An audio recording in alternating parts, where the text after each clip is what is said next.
I am so excited to bring in Caitlin for this week's episode. She and I have kind of nerded out about digital data, and she's got a very different way of doing data. If you've watched what I do with Google Forms, she does things differently with Google Sheets.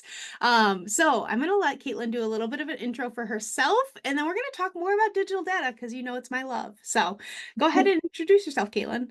Yes, we definitely bonded over that. So I'm Caitlin. I am a BCBA in a public school district, a K to 8 school district, and I got my start as a paraprofessional in a school for children with autism. Was pursuing my special ed degree there, and then after I was like, you know what, I love this, so I continued on to get my BCBA. And then a couple years back, I just branched out into the public school. Wanted those summers off, even though I don't get much time off in the summer. But yeah, over the years, I just really grew to love the digital aspect of data collection and how it can really save us time. Yeah. So how did you first hear about digital data collection? So, forever ago in my school where I was learning to become a BCBA, we graphed all of our data in Excel. So, we would take all the data by hand, which I still love as a good time and place everywhere for paper Hmm. and pencil data. But then we would transfer the data into an Excel file. And I always thought that was very cool. Like learning to Hmm. do that back in the day was very cool, but it was very, very clunky. So, if you've worked in Excel, you know it can do a lot of great things, but then you're saving the file and you're sending the file and the file Hmm. could go bad or something like that. So we had done in the school where I'm at now a big Google training for our special ed department. And I always kind of was like dabbling in Google Sheets, but I was like, oh, there's maybe a ton of advancements. You can do a lot more in Google Sheets now, and it's really closer to that Excel version that I loved, but so much faster, so much easier, and so many more features. So I just kind of kept growing from there. Yeah. Yeah, my experience was very different. I first heard about it through social media of like, wait, I can do data digitally. So I feel like that's kind of where I've learned my tricks of the trade. And then like through the years of like just like pressing buttons and figuring it out, like you learn new skills. And I feel like there is always a moment of that with learning curves of technology, especially when it comes to like how can I graph this a certain way or add a trend line? Like I found that button like by myself. So Yes, there's so much trial and error. And then also there's like with Google, especially they're rolling out new features all the time. So yeah. one thing to the next, you're like, wait, when did that button get there? Yes, always, for sure. So how would you compare paper data versus digital data? Because it sounds like you've done a little bit of both. What do you feel like are the positives and negatives? Yeah, great question. I think that there's so many pros and cons to each, so every situation is really unique.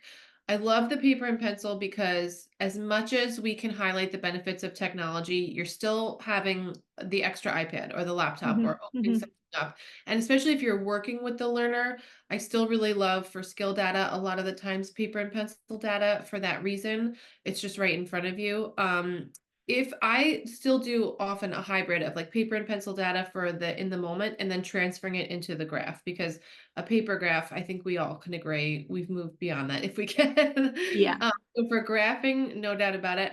However, even for some types of behavior data, or especially if we're doing more of like probe data collection, I love the idea of just, yes, you're pulling something up, Hmm. but just putting in 1 or 2 data points a day. So that can be a breeze with technology versus, I guess I was referring to the first example, more of like an intensive, discrete trial skill session. Hmm. Then I'm maybe leaning toward the paper and pencil. I also love the digital aspect. A huge pro is that your data is automatically backed up. So with Google, especially, if it's on my drive, it's there forever, like until I literally move it to the trash. I can't lose it. Even if I accidentally mess something up, I can restore the prior version and I get back to yesterday's version. Whereas with paper, back in the day, I had some horror stories where it just went in the trash by accident or accidentally went Hmm. in the red pile or something like that. And I think just technology is just becoming more, I mean, as it has been for the last several years, it's more universally understood. So now if I'm flipping my laptop around at a meeting and sharing a graph, it's something like we can do that part really quickly versus digging out a paper and pencil seems kind of clunky at this point in a meeting. Yeah, I always know there's always a moment that you might have a student who's really distracted by having an iPad out or another laptop out, depending on how you're tracking data. So paper is usually how I do it as well, just to start and then transfer in later on, because yes, it is super distracting when I'm like constantly like over and clicking and doing things right in front of the student. And then they're like, wait, did I get that wrong? Did I get that right? And so like there are some moments that like students get really hesitant if the technology is in front of them and you're moving and tracking what they're doing in that moment. So yeah, Sure. I agree. Yeah. So what kind of things do you feel like you always lean towards when you're tracking data digitally? So I would say I definitely have a lot of our behavior data in a digital format. So whether I'm graphing like frequency, and I'll just have like a graph of how many instances of behavior per day over time that I could share if you'd like. I also have a lot of our IEP goals. If especially, I don't think we graph every skill for every learner, certainly, Mm. but the really meaningful ones, if we're doing like a toileting program and we're really looking for change over time, looking, I should say, more of like what's working, what's not in like a short-term basis, because it's something where we put all our eggs in this toileting, say, procedure, and we want to really look at those changes all the time. The Mhm. graph is really helpful for that. And then beyond that, just our regular day-to-day skills that we're practicing, whether it's like an unpack routine for like a preschooler or, identifying numbers and simple addition for older learners. Yeah. There's lots of ways that you can do it. And honestly, like I lean towards everything too, whether it's behavior, life skills, academic IEP goals, literally everything in between. It's very nice to have it all in one place. Yeah.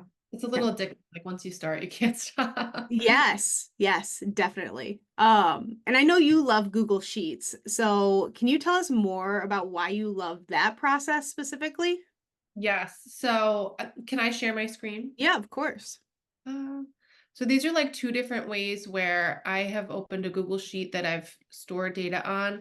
And the first one is skill data. So for this learner, and I would put their name on the bottom, say like Heather. And then here, these are like the 5 priority goals that I'm tracking. And each day after we take data in our session, I'm inputting the data. As I do that, the graph automatically updates. So even if it, for example, I enter the next one, 100%, you'll see that data point immediately on the graph. Mhm. So I really like the instant visual. And then just as you mentioned, like seeing those trends over time. I also can just do a lot with this graph. So once it's made, even though I'm still adding to it every day, I can move it to its own sheet. And like then if I'm presenting at a meeting, it looks really nice on my laptop. I can print it. I can Mhm. copy and paste it into a report for some kind of update that I'm preparing. I can instantly share it with my team. So my admin, my principal, my teachers, parents, guardians, so that we're like all on the same page when we're looking at any kind of decision that we're looking to make with this data. And just another example, like this is behavior data example. So I would be logging like frequency and potentially also duration, which of course you could just pick one or the other or do a variety of different things. But same thing, like the fact, especially with behaviors, we know if kids are starting new medications or new programming or a new Mhm. placement, we want that updated immediately. And so whether I'm just inputting it manually or like linking it to that QR code, either way, it's going here, and I can pull this up instantly and look at it and start making notes like, okay, the placement changed here or the medication changed here. And I just really like that it's so easy to pull up and use. Like I can bookmark this file, and that way I'm not digging through my drive all the time, and everything's just in one spot. And I also just think it's like very visually pleasing to have all the tabs organized. I do like the color coding aspect. Sometimes I'll put like every learner, I might do her whole skill and behavior graph in like purple or something like that. Like even Mhm. though it has her name on it, it just gives me that little extra instant clue of who I'm looking at. So I guess just really the how easy it is to use and how easy it is to share with others. Yeah. Do you ever make comments in your Google Sheets? Like, I know you said like I can see it based on these trends, but like, do you ever actually put it in so that it's there if families ever asked or an administrator comes in and says like, what happened to this behavior? Why is it increased? And you're like, oh, it was a med change. Like, you know that, but like, do you ever document that anywhere? Yes, so this is an example of, and we could easily add this to any graph, but Mhm. like you were mentioning, like I have this one formatted already where I can put my trend lines or phase change lines, I should say, in here. So whether it's like a new medication, let's just say, okay, we're working on this skill, but now I'm looking to see is the child's performance, like, are they attending more? Are they focusing more? And here it lists the prompt levels. But for example, I can just write like medication change, and then instantly it pops up on the graph. And then usually what I do so the graph isn't too cluttered, I'll leave it like that, but I might put like an asterisk and then over here say, more information, like what the medication was or how often, just so that at a moment's notice, like we can see there was a change, but the extra details are somewhere else. That's awesome. I think that's fantastic because it is really helpful to see that in a point if there is a moment that like a substitute was in or, things happen. And so just having more information is always better. Yeah, especially like you said, it could be the littlest thing, but I mean, we have some learners where having an assembly first period might throw off their whole day. So that's the kind of thing where, we have to pick and choose like what you want actually on the graph. So again, it doesn't look too cluttered or overwhelming versus what you can share in the file. And then I also have, like you mentioned, the comments. I share it typically with my team just as view only so they can look at it. But sometimes I'll allow them comment access. I don't allow edit access because they can't be changing anything or making any mistakes. Yep. I can make those mistakes. But so that way they might say, like, oh, I have a question about this, like what happened here, but it's not actually affecting anything on the data. And that's a great trick too, if you are sharing with parents and families and guardians, so that if you want them to see the information, but not accidentally write over it or change it or something. Yeah, that's awesome. So I know I get a lot from teachers that they feel like there's such a learning curve in going digital. I know these look beautiful and gorgeous, but I know the setup on the back end could be really cumbersome if you don't know what you're doing. So do you feel like it could be really overwhelming for a teacher who's trying to do digital data for the first time? I definitely feel like there's a learning curve with anything. So unless you're just naturally gifted and, working in technology or new Google platforms or something like that, it just really depends on how fast you're able to learn those things. However, Mhm. once you can set one up, that's what I love, because if I can show you, once you have that one graph, you can duplicate it for almost anything you need. So for example, even if I'm just sharing like a basic line graph and I could just show you like how easy it is to create, I'm putting my dates over here and then I'm just putting like, behavior 1, behavior 2, and adding a couple of fake data points just to show you. Once I set this up, and I can always, of course, like make it look prettier and things like that. But here you can just see I have the basic graph. I can kind of go down here and duplicate this and then make it like student 2, or I can go to the file and copy the whole file so that I already have a copy for like a whole nother student or a whole nother classroom. So yes, in terms of in the beginning, there's always a learning curve, but after that, you can duplicate it and create more so quickly that I find it's definitely worth it. Yeah, that's awesome. And it is. It doesn't have to look that pretty. You don't have to add all the like colors and visuals. Yes, that is also really great. But yeah, usually this is what my graphs look like when I go to Google Sheets. So for Right. sure. I know you kind of talked about bringing your data to IEP meetings already. Um, do you bring both your charts and the graphs, or do you usually just show the graph? If I'm bringing data, I would usually just show the graph.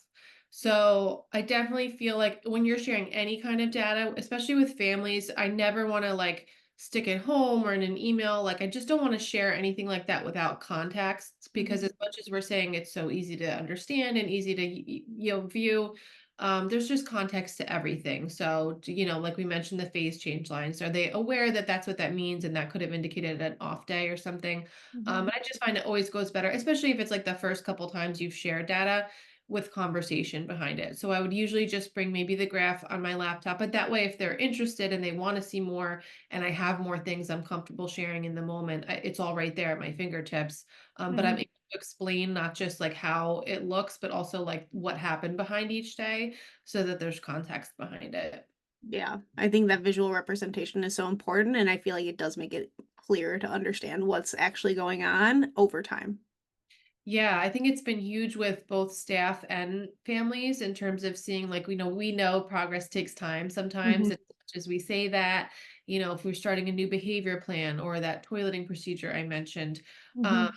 even just seeing that incremental change over a few weeks, you might not notice it day to day. So looking at the graph can be really validating sometimes. Yeah. for sure. Do you have any other resources or materials that you can share with us so that we have a better idea of how to do digital data? Yeah, so on my blog, I share a lot of information that's beltransbehaviorbasics.com. So I try to post things that are just really relevant to like what I do in my classroom in my school. So whether it's like setting up a graph or using Google Sheets for skill assessments or anything like that. And I also have a Teachers Pay Teacher store, same name, Beltrans Behavior Basics. And I have a ton of like really low cost, affordable, user friendly activities. I have some freebies there too if you just want to get started and see if it's for you. And then you can always find me at my email, beltransbehaviorbasics@gmail.com. And I'm happy to help with like any project, big or small. Yeah, awesome. I will make sure to link those all below and how to get in contact with Caitlin. If you have any questions, you are also welcome to comment. And if I don't have the answer, I'll make sure Caitlin can get the answer for you too. But thank you so much for being here. I can always talk about digital data. Thank you, Heather. Yeah, we could talk for hours maybe after this.